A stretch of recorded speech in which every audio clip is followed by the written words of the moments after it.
everybody, it's Gina Bartel, your Tampa Bay area real estate agent, and I am joined with Ryan from Hello Home Inspections. Hey, I'm Ryan, Hello Home Inspections, would love to serve you. So today we are going to jump right in. We put up a question box on Instagram and Facebook so that we could tackle questions that you have for Ryan. So I'm gonna dig right in if you're ready. Let's do it. Let's do a speed round.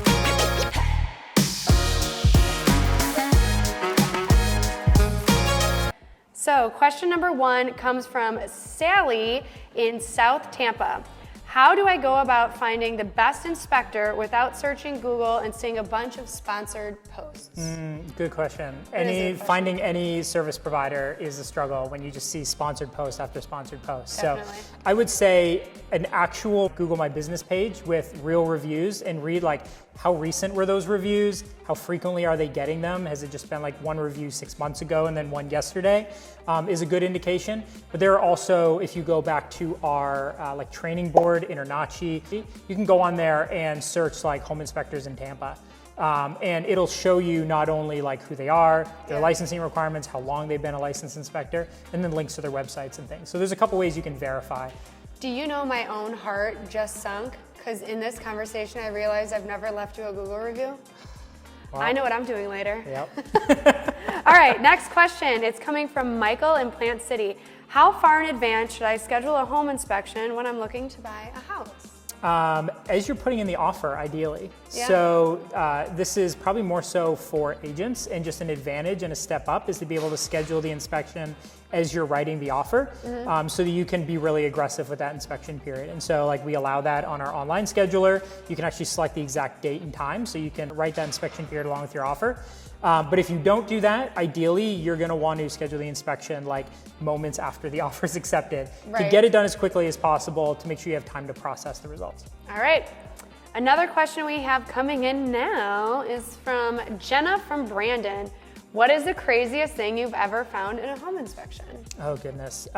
We found some crazy stuff, usually in attics. We find a lot of really weird stuff, everything from like missing insulation in new construction to dead animals. We found some wild stuff in attics.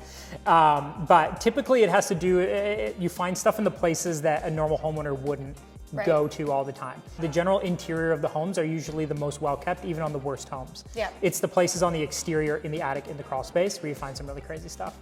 Awesome. Tara from West Chase, should my real estate agent be with me when the inspection is taking place? And do I actually need to be there too? Why? So I would say it would be a good idea to have the agent present for at least the end of the inspection, if not the entire thing. Right. Mainly because your agent is going to be the one that negotiates a lot of these either repairs or credits. They need to understand, you know, the full scope of what we found. And sometimes that's difficult to do from just a report. So being able to see the issues in person really allows agents to be able to write those good repair addendums, making sure things get repaired properly the first time. As far as the home buyer, like would love to have you there to kind of explain what's going on. But again, that like couple minutes at the end, the last 20 minutes is usually the most helpful.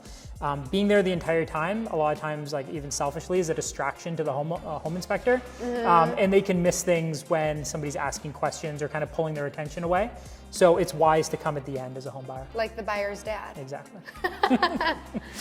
Okay, Jamie from West Shore. I want to buy a historic home.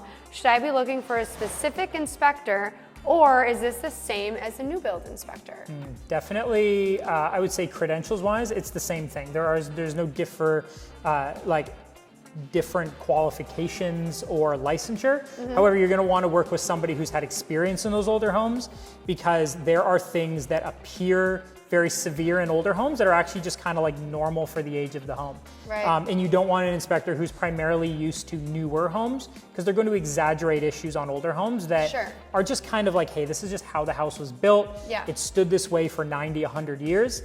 It's not going to fall over tomorrow. Yeah. And you need to understand that if it was built today, it would be built much differently. However, just because it's older doesn't mean it's bad. Eric from Apollo Beach, do you inspect seawalls and docks? If you don't, who do I call? Yeah, so seawalls are pretty specialized, given you know the severity of what a failure means on a seawall. When a seawall fails, it's not just like, oh, we just need to like make some repairs to it. Lots of times it's holding back significant amount of land. and that the home is built on. So what we do is we typically will, do like a visual evaluation of the seawall and the dock itself. Docks are fairly easy. They're pretty exposed and easy to understand. But if we see anything that's even slightly concerning, we're gonna strongly recommend to the buyer that they get an actual seawall contractor to come out and take a look just to protect themselves. But we can kind of get to that, should it be further evaluated pretty easily. Last question for real. Marty from Fort Mead, can I pay my inspector under the table? But let's just simplify that a little bit. What does it cost? Sure. So typical home inspection, and it's going to vary based on size of home, extra features, things like that. But you can anticipate around $500 for a full home inspection, wind, mitt, and 4-point on a typical home, probably up to like 2,000 square feet. Nice. High five, Ryan. You do so well under pressure. Thank you for doing a speed round Q&A with me. Love it. Hopefully everybody got exactly what you were looking for out of this fun little Q&A. Yes. Thank you so much for watching. We really hope that you got the information that you needed to move forward with confidence with your home inspection and overall home purchase. Again, I am Gina Bartel, your Tampa Bay area real estate agent, and I'm Ryan with Hello Home Inspections, your Tampa Bay home inspection company. Use code GINABSELLIN to get 10% off your inspection. We would love to work with you. Like, share, follow, subscribe, do all the things that they prompt you to do because you don't want to miss what we have coming up.